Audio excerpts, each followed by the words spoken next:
show on CRN Digital Talk Radio, where each week we talk about and explore the subject of care, how we care for ourselves so we can better care for each other. Hey everyone, happy Friday to all of you. I want to get right to the show today because I have a very special guest for you. You know, we're fast approaching Valentine's Day, and as far as I'm concerned, Valentine's Day doesn't really mean much if your relationship isn't solid and grounded. So I asked my friend Ariel Ford, who is known as the Cupid of Consciousness and the fairy godmother of love, to join me today. Ariel has spent the past 25 years living and promoting consciousness through all forms of media. She's the author of the international bestseller, The Soulmate Secret, Manifest the Love of Your Life with the Law of Attraction. But today, she will talk with us about her new book, Wabi Sabi Love, The Ancient Art of Finding Perfect Love in Imperfect Relationships. And this book offers a groundbreaking shift in perception, showing couples how to have a deeper, more loving, and more fulfilling relationship. She lives in La Jolla, California with her husband, soulmate Brian Hilliard, and their feline friends.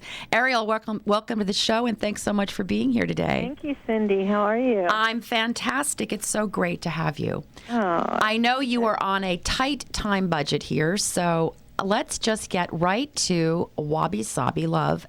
And what is that? Well, Wabi Sabi is an ancient Japanese art form that honors all things old, worn, weathered, imperfect, and impermanent.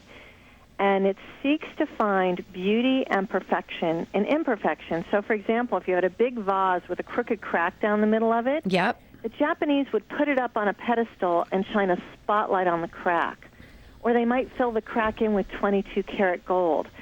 So when I first learned about this 25 years ago, I fell in love with the concept because I was one of these millions of people who was striving for perfection in every area of my life. Oh, that's why we get along so well. Right, and I was always frustrated and disappointed and stuff like that. And suddenly I had this new perspective that I could just make up a new story about my imperfection. So, if I went out to lunch and I spilled my food on myself, which I do often, I now have it mean that I have this amazing appetite for life, and it shows up everywhere, and it's a good thing.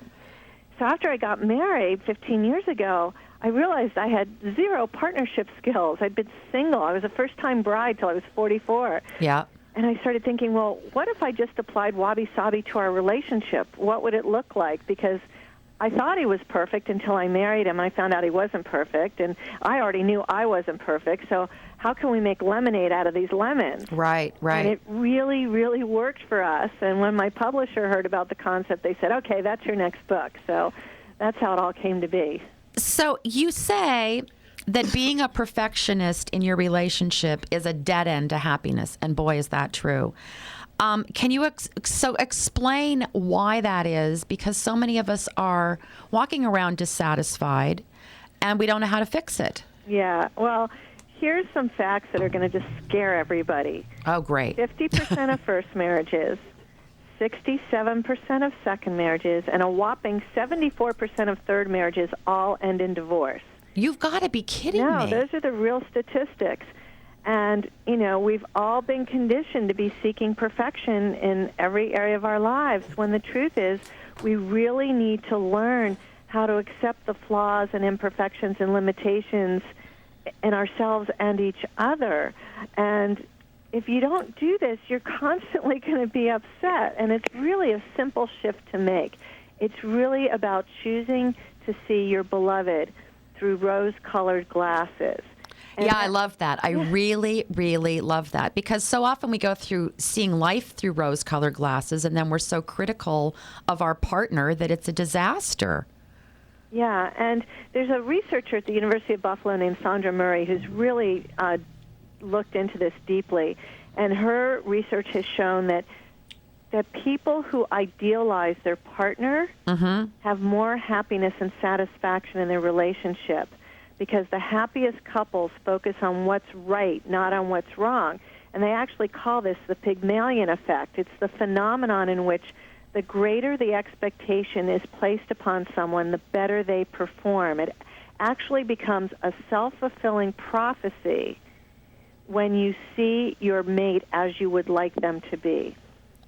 Wow, that is so interesting. And I want to tell you a quick story around that they actually proved this. In the 1920s, there was a study done with three fifth grade teachers. Fifth grade teachers? Fifth grade teachers. Okay. The first teacher was given 30 students and told that all of her students had IQ tested above average IQ. Mm-hmm. The second teacher was told her 30 students tested completely average.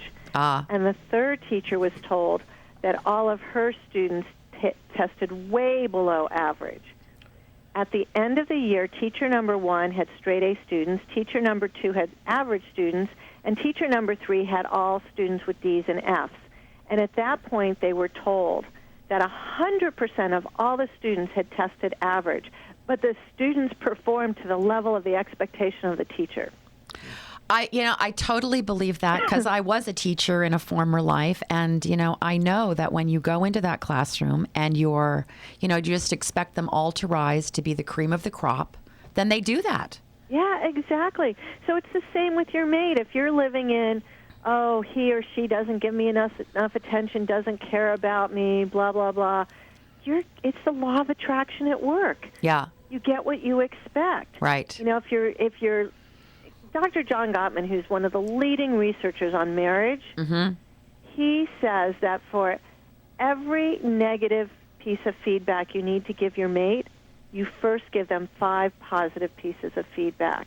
And when you give the one piece of negative, you do it by taking responsibility for at least half of whatever it is you're saying. Ah, good advice. Yeah, good advice. So there are ways to, really put yourself out there that's going to get you where you want to go, which is, of course, a happy, harmonious relationship. Absolutely. Nothing better than when you have a happy home. So one of the core principles of Wabi Sabi love is developing a generous heart. And, knowing you, in the little bit that I do, this is so fitting for you. But I'm not sure, Ariel, that we all develop a generous heart. Well, here's a couple of good reasons to try and do it. And I'm going to quote Gottman again because he is the god of all research on this subject. So you're the fairy godmother of love, but he's the god. Well, he has found that every couple has around 10 irreconcilable differences. It's never going to change. And I know people go into marriage and relationships thinking about happily ever after, Yep. but it's just not realistic. No. You're two different people with two different sets of expectations. Conflict will arise. And that doesn't mean you can't be happy. It's how you handle the conflict. So one of the things that I learned in my marriage was, I always hated sports on TV. I grew up in a home where football was on 24/7. And I felt Me too. like, yeah, right. So didn't you feel like football was the brother you never wanted? Oh, sometimes I kind of like it once in a while. Oh, well, I hated it. And all of a sudden I found out I married a jock. Now, his thing wasn't football. It was basketball. He's captain of his college team, former pro player. It was basketball. And that's on even more than football. It's on all the time. There's college, there's professional, there's even high school on now. And so early on I thought, okay, this guy who I love so much is so passionate about basketball. How could I possibly find something to like about it? And so I decided that I would watch the last 15 minutes of any game that he was watching. And when I tried it the first time, I was bored to tears. It's like, oh, guys in shorts running around. I don't really understand what's going on. But then I noticed that every team had at least one really short guy. And that really short guy was really, really fast and interesting to watch. Right. So I decided my thing was going to be to root for the short guy.